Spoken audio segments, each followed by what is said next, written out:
That persistent tightness in your shoulder is a conversation you refused to have 6 years ago. It's stored in your muscle fiber, waiting for you to finally listen. We've been taught to treat our bodies like broken machines, silencing symptoms with pills and quick fixes. This script explains how your body translates unresolved energy into physical reality, and why learning its language is the only path to genuine health. Ignoring these signals means you'll spend your life fighting symptoms, forever missing the message they're trying to deliver. The human body is the most sensitive recording instrument on the planet. Every experience, every thought, every suppressed emotion is logged and stored in your tissues. Imagine your nervous system as a vast, intricate circuit board. When you experience something emotionally charged, a betrayal, a moment of profound fear, a deep regret, and you fail to process it, that energy has to go somewhere. It gets grounded into the physical structure. It becomes a knot of tension in your jaw, a chronic ache in your lower back, or that inexplicable fatigue that shadows your afternoons. This is a process called muscle armoring. Your body physically braces against an emotional impact, and sometimes it never learns to let go. The posture becomes permanent. The tension becomes your baseline. You forget what it feels like to be truly relaxed, because the alarm system that fired during that initial event is still humming in the background years later. That low-grade hum is inflammation. It's a body perpetually preparing for a threat that exists only as a memory, a ghost in the machine. And this subtle, chronic tension is far more damaging than acute stress. It's a slow leak, draining your vitality one day at a time. This process is completely silent at first. It builds for years, even decades, before the first overt symptom ever appears. But how does an abstract feeling, a mere thought, actually manage to hijack your biology and cause physical damage? The answer lies in a single massive nerve that wanders from your brainstem all the way down to your abdomen. The vagus nerve is the superhighway of information connecting your brain to your organs. It's constantly sending reports back and forth, telling your heart how fast to beat, your lungs how deeply to breathe, and your stomach how to digest your last meal. When you're in a state of alignment, calm, present, safe, the vagus nerve operates with high tone. The signals are clear and efficient. Your body is in a state of rest, digest, and repair. But when you're living with unresolved energetic baggage, your sympathetic nervous system, the fight or flight response, stays chronically activated. This is like having static on the line. The vagus nerve signals get disrupted. Digestion slows down or becomes erratic, leading to bloating, acid reflux, and irritable bowel syndrome. Your immune system, constantly on high alert, starts to misfire, creating autoimmune conditions and chronic inflammation. Your heart rate variability, a key marker of health and resilience, plummets. You become brittle. You feel it as a persistent, low-grade anxiety. A feeling that something is wrong, even when everything in your life seems fine. That feeling is a diagnostic tool. It's your body reporting a system-wide error. The static has become so loud that it's interfering with core operations. So if the body is practically screaming these messages at you through fatigue and pain, why are we so deaf to them? We've been systematically trained to ignore our own biological feedback.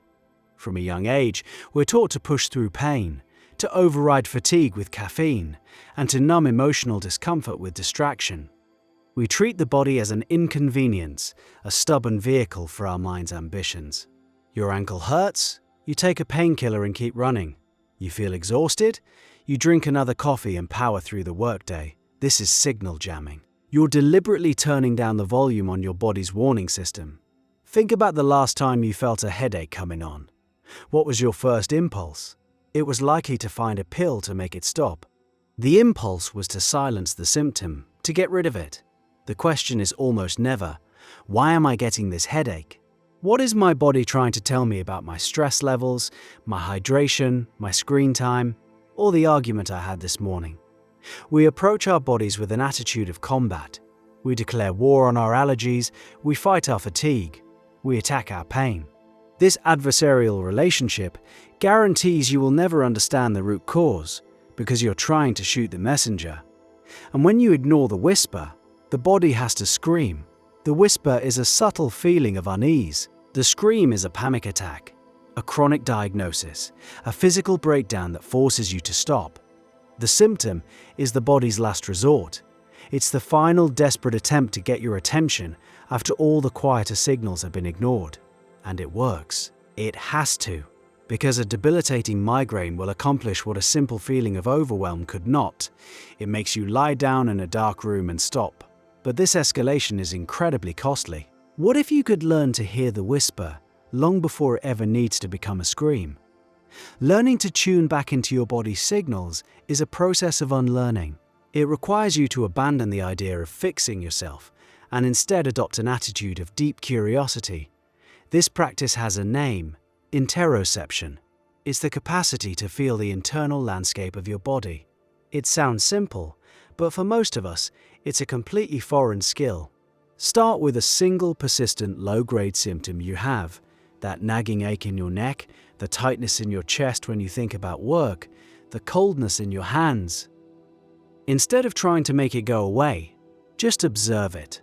Close your eyes and bring your full attention to the physical sensation. Explore its edges. Does it have a temperature? A texture? Does it pulse? Or is it constant? Ask it a question without demanding an answer. What are you holding for me? Or, what do you need me to know? You are shifting the relationship from one of control to one of communication. You're treating the symptom as an intelligent messenger, a piece of yourself that holds valuable information. You're opening a dialogue. At first, the answer may be silence, or it may come as a fleeting memory, an image, or a sudden wave of emotion. The key is to stay with the sensation without judgment. Your mind will want to label it, analyze it, and fix it. Your job is to gently guide your attention back to the raw, physical feeling. Do this for just 5 minutes a day. You are retraining your brain to prioritize the body's signals. You are turning down the static of your analytical mind and turning up the volume on your biological wisdom. Over time, you'll start to notice the connections. You'll realize the tightness in your jaw appears every time you have to speak with a certain person. You'll notice your digestion falters after you agree to something you didn't want to do. The whispers will become clearer. The patterns will become undeniable. This is the foundation of energetic alignment. It's the practice of bringing your actions and choices into harmony with your body's truth. And this changes more than just your health. This level of self-awareness fundamentally alters how you move through the world. You stop making decisions based on shoulds and start making them based on a felt sense of what is right for your system. A job offer might look perfect on paper, but if the thought of it creates a pit in your stomach, you learn to trust that signal. A relationship might seem stable, but if you constantly feel a constriction in your chest around that person, you acknowledge that data. Your body becomes your most reliable compass. It cannot lie, it holds the unvarnished truth of your experience, free from the stories your mind tells itself. Critics might call this intuition, but the mechanism is purely biological. You are sensing the subtle shifts in your nervous system in response to your environment. You're reading the raw data of your own physiology before your conscious mind has had a chance to spin a narrative around it. This leads to a profound reordering of your priorities. You start to see sleep, whole foods, time in nature, and genuine connection as non-negotiable because you can physically feel the difference in your system when they are absent. They cease to be wellness trends and become essential maintenance for your instrument. You begin to understand that a chronically dysregulated nervous system makes clear thinking and good decisions almost impossible. How can you plan your future when your body is stuck in a past trauma? How can you connect with others when your biology is braced for an attack? You can't. You'll just be reacting, perpetually triggered by the ghosts of unresolved energy. This entire process leads to a quiet, powerful form of self-trust. You develop a deep-seated confidence that you can navigate life's challenges because you have access to a guidance system that is older and wiser than your thinking mind. You stop outsourcing your authority to experts and trends because you are becoming the expert on yourself. This creates a feedback loop of healing. As you listen to your body and honor its signals, your nervous system begins to down-regulate. The chronic fight or flight state recedes. The vagal tone improves. Your body can finally shift its resources from managing perceived threats to deep cellular repair.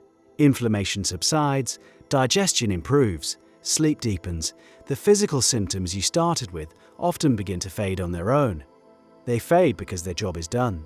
The message has been received. This is the crucial point. You heal the symptom by addressing the original energetic imbalance. You didn't attack the headache. You addressed the chronic stress that was causing it. You didn't fight the fatigue. You honored your body's need for profound rest. Health, in this model, is a byproduct of alignment. It is the natural state of a system that is in open, honest communication with itself. It's the physical expression of a life lived in integrity with one's own truth. The aches and pains are the breadcrumbs that lead you back to the parts of your life that are out of integrity. Following them is the work. And the work is about more than just feeling better. It's about becoming whole. True vitality has very little to do with the absence of disease. It's the presence of a clear, strong current of life force moving through you. It's the ability to feel fully, to respond authentically, and to recover from stress with resilience. A person can have a perfectly clean bill of health from a doctor and feel dead inside, exhausted and disconnected. Another person can live with a chronic condition and be vibrantly alive, deeply connected, and full of purpose. The difference is the quality of their internal alignment, the conversation they are having with their own body. So the next time a physical symptom appears, try a different approach. Pause. Take a breath. Instead of asking, "How can I get rid of this?" ask a better question. Ask, "What are you here to show me?" The answer might surprise you, it might be uncomfortable, it will almost certainly require you to change something you've been avoiding. The body isn't a battlefield, it's a map, and every sensation is a landmark pointing the way back home to yourself. The only question is whether you're willing to read it.